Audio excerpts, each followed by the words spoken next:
अब मैं आपको बताने वाली हूँ पूजा की सामग्री के बारे में। तो ये बाती बनी हुई है, ये पूरा पैकेट मैंने ले लिया है। आप चाहे तो घर पर कॉटन से भी बना सकते हैं, लेकिन मैं रेडीमेड लेकर आई हूँ।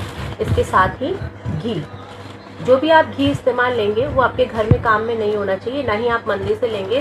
पूरा पैकेट आप ला के रख सकते हैं अलग से। इसके साथ में अबीर, इसे मौली कहते हैं, एक पूजा के लिए, और दूसरा जो आप अपने हाथ पे बांधेंगी उसके लिए। ये भगवान को चढ़ाने के लिए होगा और ये आपके हाथ पे बांधने के लिए। शहद, जिससे हम पंचामृत बनाएंगे। लौंग, इलायची, सुपारी, जनेऊ, इस तरह से पूरा बंच मिलता है। 20 या 30 रुपए में आपको मिल जाएगा। इसके अलावा केसर, ये गुलाल आप जितनी तरह की वो ले सकते हैं, हर रंग में। मैंने यहाँ पर लाल ली है और पीली, और थोड़ी सी इसी के साथ में मैंने ऑरेंज भी मिक्स करी है।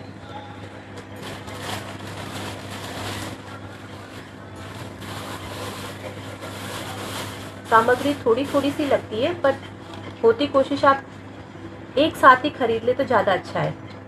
जो सबसे ज़्यादा भगवान को भोग लगाने के लिए मिश्री का प्रसाद आप घर पे चाहे तो बना सकते हैं, लेकिन इस पूजा में नियम होता है कि जो प्रसाद भगवान को चढ़ाया जाता है उसे रात नहीं रखा जाता। मतलब जो प्रसाद होता है उसे आपको दिन सूर्यास्त से पहले समाप्त करना होता है। या तो आप उसको बांट दीजिए, तो कोशिश करिए कि इतना ही प्रसाद लें कि वो उसी दिन समाप्त हो जाए। इसके अलावा कपूर, सुपारी, ये मैंने 4-5 पैकेट लिए हैं एक साथ। काले तिल, गंगाजल, कमलगट्टा,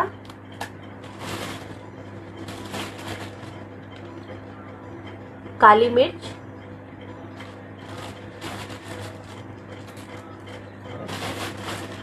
और इत्र।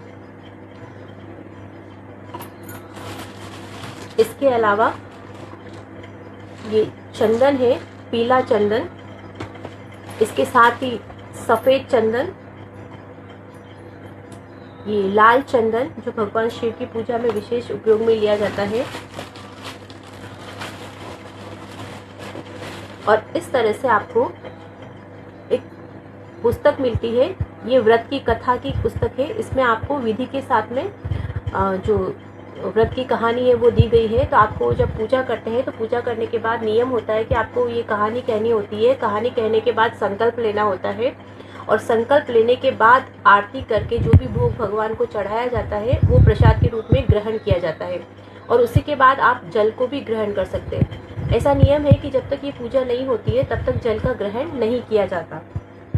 अब जो इसके अलावा अक्षत, आपके घर में जो भी साबुत अनाज है, जैसे तुअर की दाल है, चना दाल है, उड़द है, मूंग है, उसके अलावा चावले हैं, और भी जो भी आपके घर में अनाज हैं, पीले हो, लाल हो, मसूर की दाल है, जो भी आपको मिल जाए वो सब आप भगवान शिव को अर्पित कर सकते हैं। बस वो होना पवित्र चाहिए। अब जो सबसे महत्वपूर्ण जो चीज़ है वो मैं बता देती हूँ आपको। इसके अलावा जो सबसे ज़्यादा शुभ माना जाता है प्रसाद के रूप में हमारे यहाँ सनातन संस्कृति में, गुड़, तो आप भगवान को गुड़ भी अर्पित कर सकते हैं। इसके अलावा पंचमेवा, जिसमें काजू, बादाम, किशमिश और जो भी आपके पास ड्राई फ्रूट्स अवेलेबल होते हैं वो आप भगवान को ऑफर कर सकते हैं, पर होना वो सारा शुद्ध नया चाहिए, यानी कि आपके इस्तेमाल में उसको नहीं लिया गया हो।